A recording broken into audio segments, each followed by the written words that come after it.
sama xol dafa sedd ndax li ma gis tey dafa dalal xel musuma koo gis dafa wone ne ci Lawunte taxaw na taxawaay bu yees boo xam ne dal na xel te am na yaakaaru na yàlla na yàlla barkeel Serigne Cheikh suñu xol sedd na ko yi te engagement bu ñu jëloon ci yi wéy bu soobee yàlla dinañ ko yokk lépp loo xam ne mairie bi da ko daan taxawoo bu soobee yàlla danañ ko def ba def ci lu ëpp lañ daan def incha allahu rabbi di dalal seen xel bu baax di wax ne bés bi sunu bés la te dañu ne gumbo soxlawul ñu koy fàttali ne daa war a gëm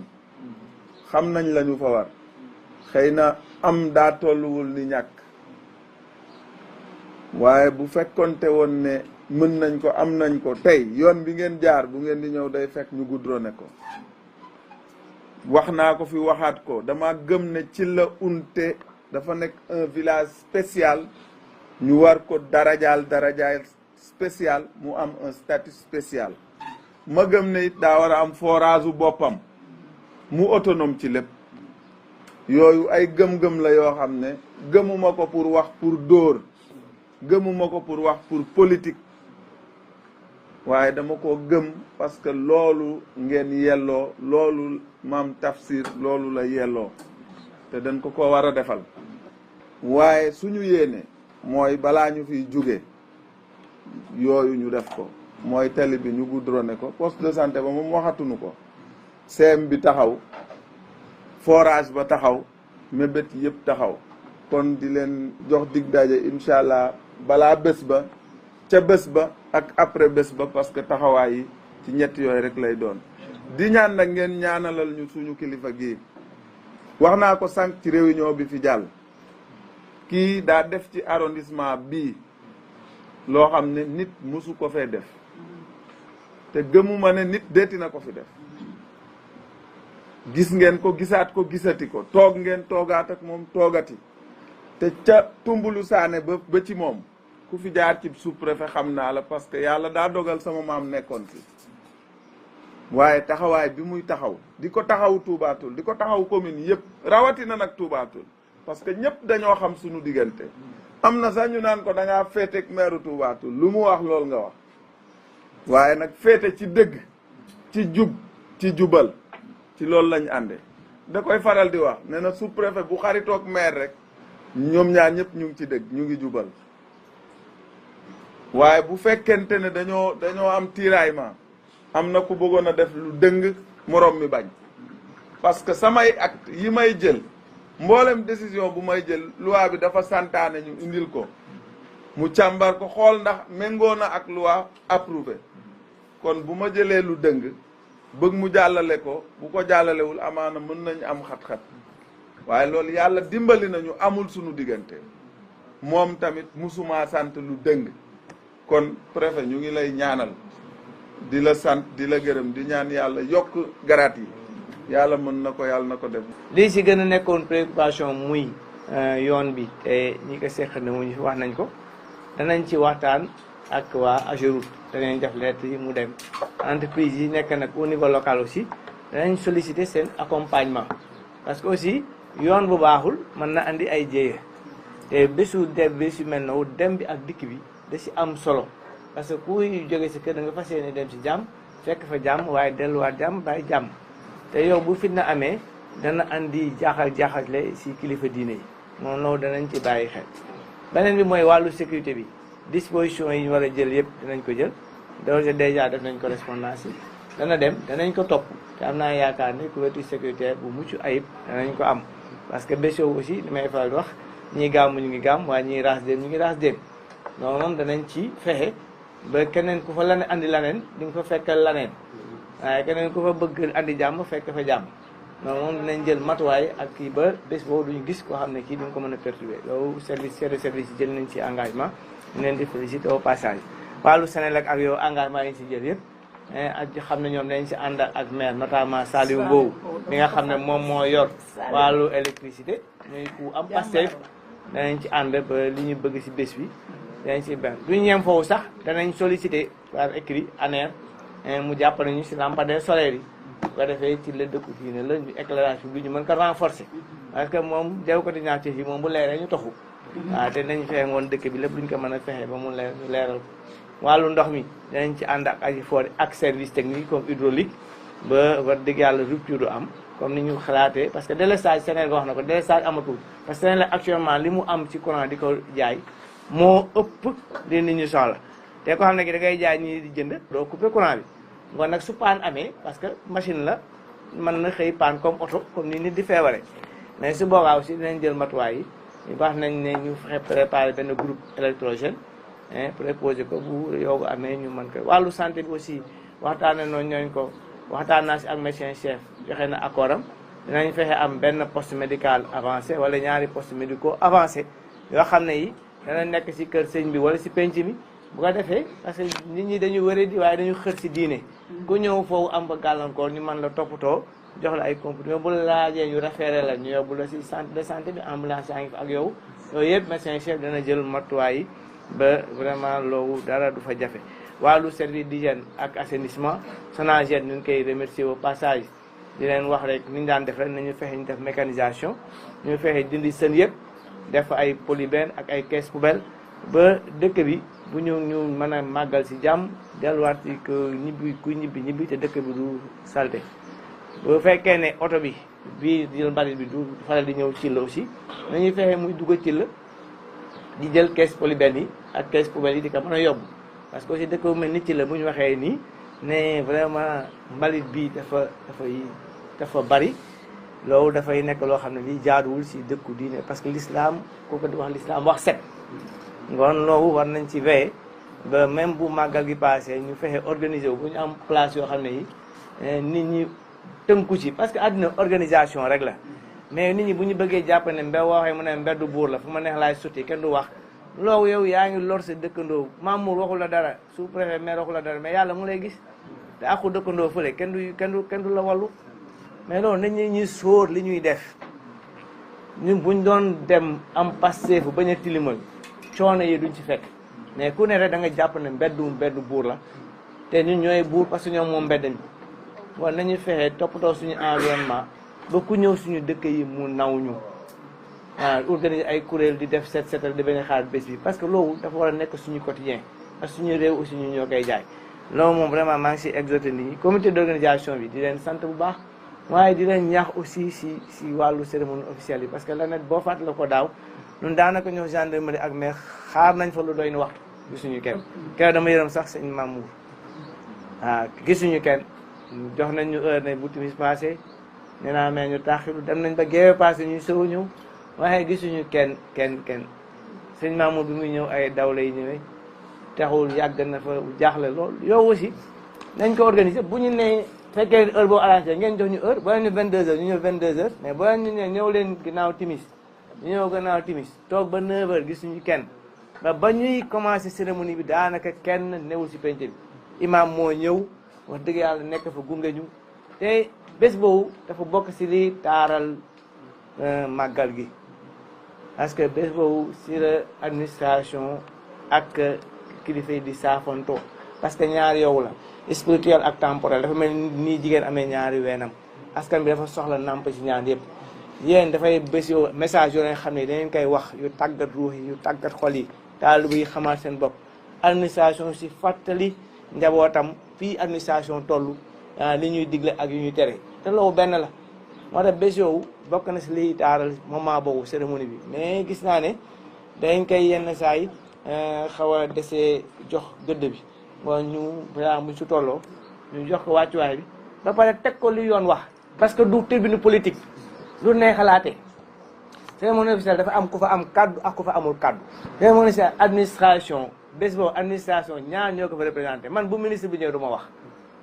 su préfet ñëwee du ma wax su gouverneur ñëwee du ma wax maire moo fay waxal képp kuy administration locale maire moo représenté président de la république si biir commune am président de la république amul lu ko ëpp ci biir commune bi le maire est le représentant de l'exécutif dans la commune nga muy député muy laneen maire moo ko fa sut président la République Bassirou Diomaye Diakhar Faye son excellence bu ñëwoon tuubaatul bu laa jox kaddu kenn day jox maire kaddu le premier magistrat de la commune kon maire bu fay jël kaddu du am métier moo jël kaddu seen maire bi ngeen fal te yàlla fal ko mooy jël kaddu pare na administration sous préfet administration sëriñ bi ñaanoon ñu keneen amul kaddu ci cérémonie officielle bu cérémonie officielle bi jeexee nag ñun man ngeen ñooy yeewi ku mu neex ngeen jox ko kaddu ba suba nga xam ne bés bi bés bu màgg la ñun ñëpp dañ ci war a jàpp taxawu ko ba yóbbu ko foo xam ne fii yeggu fa woon parce que mag ñi leneen waroon def nañ ko mu jëpp poussé bi nag mu réer yal nañ ci yàlla musal moo ñun ñëpp nañu bés bi gën a lu ne jéego yi ñu si mën a def ñu def ko si comité d'organisation bu leen hésité bu leen lésiner foo leen war a dugg fa waaye yaakaar naa ne foo leen dugg di ngeen fekk suñu leer loolu moom ñu ngi leen si rassuré dèjà yenn yi dem na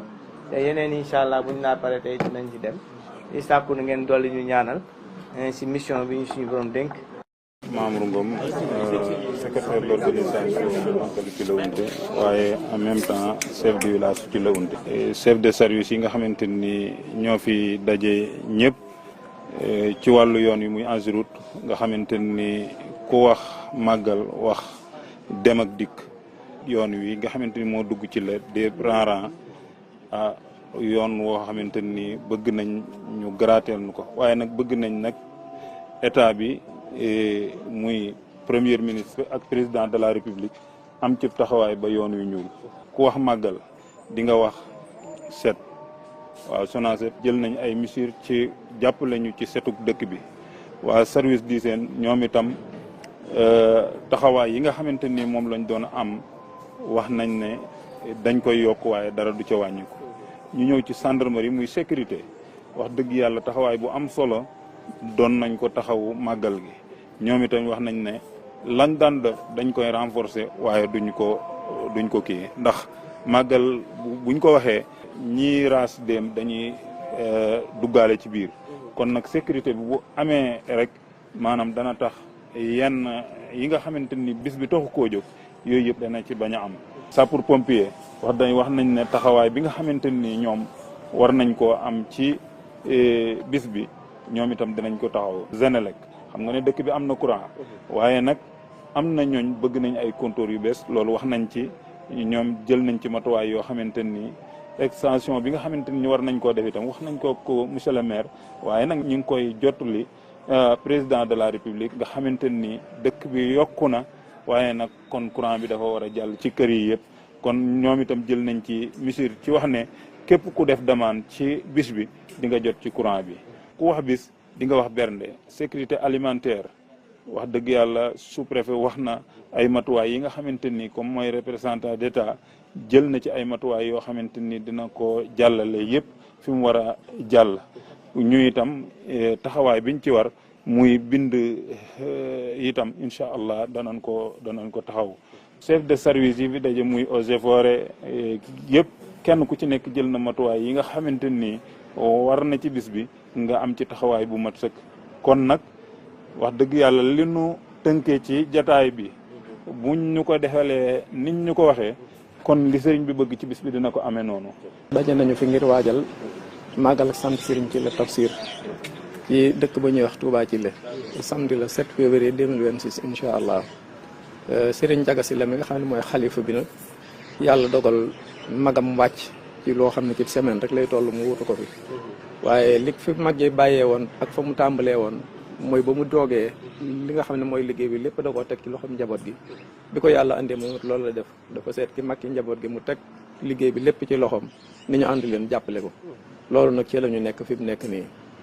bii nag yàgg nañ fii ñëw di ànd ak monsieur sous-préfet ak chef de service yi ñu fi dajeel ñëpp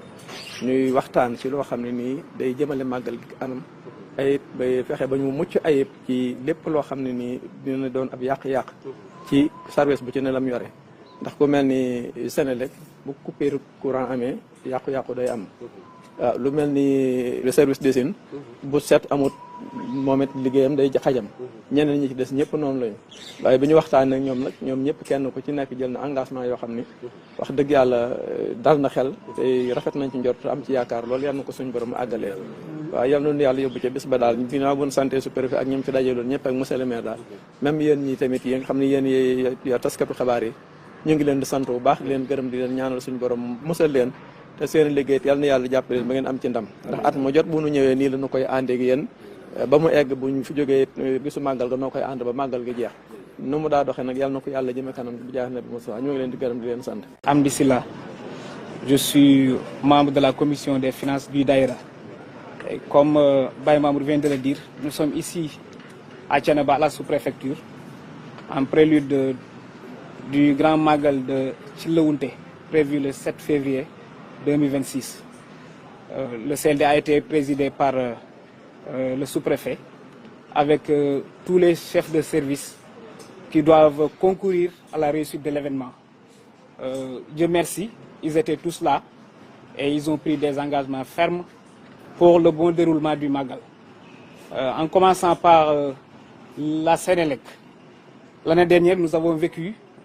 une coupure d'électricité le jour du Magal. On l'a bien déploré aujourd'hui, mais la Sénélec a pris des engagements fermes que cela ne se reproduira pas. C'était une panne et c'était vraiment venu en inadvertance, mais cela ne va plus se reproduire. Également, toutes les demandes de fourniture d'électricité vont être faites d'ici le Magal. Pour ce qui est de l'extension aussi, la mairie a pris des engagements qu'ils feront tout ce qui est de leur ressort pour que l'extension puisse être faite. Une demande aussi va être adressée à l'ANER pour avoir des lampadaires solaires, pour un peu mettre davantage des poteaux dans certaines zones stratégiques du village. Pour ce qui est de la route, c'est une piste latéritique. Et à chaque fois, la circulation est plus ou moins difficile parce qu'il y a des cailloux qui ont tendance à percer les pneus des véhicules et autres. Et il y a aussi la poussière qui se soulève à chaque fois. Donc des engagements ont été pris à ce niveau-là. La piste va être grattée pour faciliter un peu la circulation des personnes et des biens. Pour ce qui est de la sécurité, la gendarmerie et les sapeurs-pompiers ont pris aussi des engagements qu'il y a un plan de circulation qui va être fait dans le village, ce qui va permettre un peu d'avoir une maîtrise sur la circulation dans le village et aussi dans les foyers, parce que dans chaque famille religieuse, il y a forcément beaucoup de personnes qui sont dans les concessions et cela demande donc un accompagnement sécuritaire. La gendarmerie a pris des engagements forts qu'ils feront tout ce qui est de leur possible pour que cela puisse se faire dans les meilleures conditions. Pour ce qui est de l'hydraulique, à ce niveau aussi, le problème qui était survenu l'année dernière, c'était dû à l'électricité. Et cette année-ci, ils ont pris l'engagement d'acheter du carburant pour faire fonctionner le forage au cas où il y aurait pas d'électricité. Cela a été pris comme engagement. Pour ce qui est de la Sonaged, eux également, d'ici le début du mois de février, ils feront le nettoyage du village avec des bacs à ordures qui seront mis à disposition des villageois pour que toute ordure ramassée puisse être mise dans ces bacs-là et qu'après, il y aura le camion de ramassage qui va venir les prendre pour les mettre donc là où il faut les mettre.